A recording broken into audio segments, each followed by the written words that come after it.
Our NBA insider Shams Charania is set down with OKC's young star Chet Holmgren as we head into the playoffs. You know, you missed all of last year. This year, you're on pace to play every game. Was that a goal? As somebody who just loves to play basketball, my goal every day when I wake up is to go play basketball. So if I have the opportunity to do that, I'm going to take full advantage of it. You know, obviously, if it's a situation where it's in my best interest for my health to not play, you know, I'm not going to be ignorant or stubborn about it. You know, I'm going to listen to what our medical team is saying and, you know, listen to the situation in my body and, you know, make the smartest decision. But that doesn't mean that, you know, I'm sitting out of games for hangnails and stuff. You know, there's definitely a few games this year that were definitely tough to get out there and play, whether it was being sick or, you know, having not necessarily an injury, but, you know, part of my body that's not feeling great, overall fatigue, whatever it might be. You know, just trying to battle through those things, understanding that, you know, my teammates are going through similar situations. Nobody feels great this many games into a season. So just trying to have their back and go out there and compete, you know, at the highest level that I can every single night.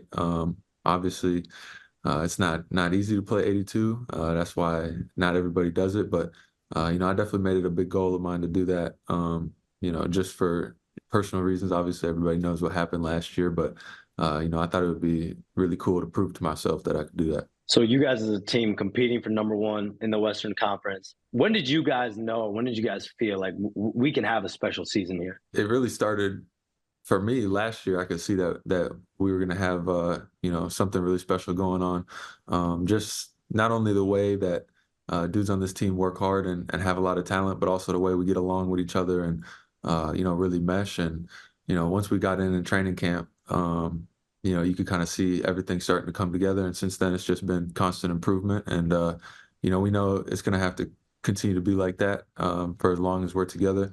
You know, the improvement's not going to stop. The challenges aren't going to stop. You know, nobody's going to just let us be successful. So we gotta make it happen ourselves. Do you get any motivation when people say you guys are too young? I mean, I feel like there's never been a team in the NBA who's had success that hasn't had a narrative around what they're doing.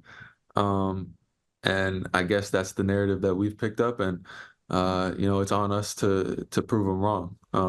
You know, at the end of the day, the success that we find, you know, within our group and our organization is going to be the only thing that is, you know, compared to that narrative. So it's on us to, you know, do what we plan on doing. And from there, the pieces are going to fall where they do. You're right up there in terms of offensive rating, defensive rating, obviously more wins, better true shooting percentage than Victor Wembanyama. Everyone talks about Rookie of the Year.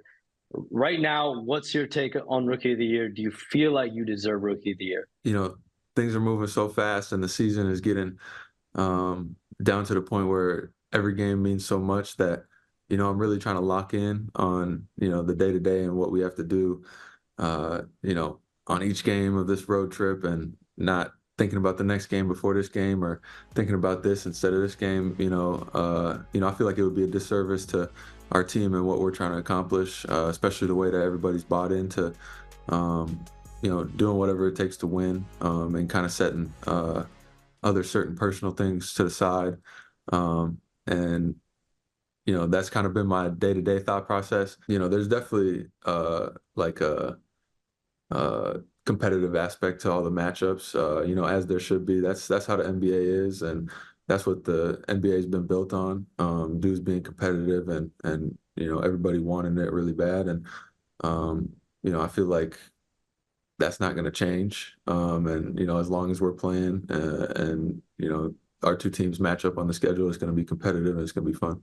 As you get closer and closer to the playoffs, internally, I mean, is there even the thought or the goal, the expectation, the want, the desire, obviously, of winning a championship? If you don't come into training camp on day one with the mindset of doing everything and taking the steps towards winning a championship, you don't end up in the Thunder organization.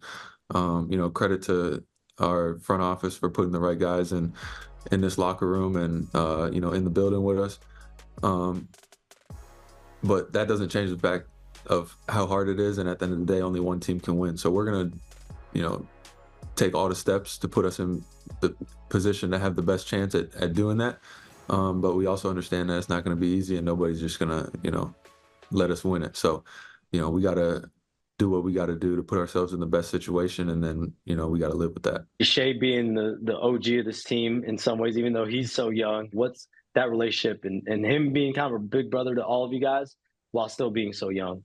Even with how, high level Shai's, I guess, persona or whatever it might be in the media, he still is one of the most humble guys, and he does everything to not only help the team win on the court, but help us continue to be better too. And it's going to pay dividends for our team, and he knows that, so he does a great job of kind of lifting us up, teaching us the right things, and then also leading by example. And it's great to be able to watch somebody and kind of pick things from their life on how to be better as a basketball player. And we have a lot of guys on the team that are like that, not just Shai. So it's definitely great to have somebody at the helm kind of starting things off the right way. You're welcome to the NBA moment. What's the biggest moment? Bad first game in the NBA, Andre Drummond stripped the ball when I was dribbling, and then went coast to coast and somehow made me fall. Remember that? It's a bad play from one end to the other. And then good, I don't know. I feel like I've had a lot of crazy moments this year, from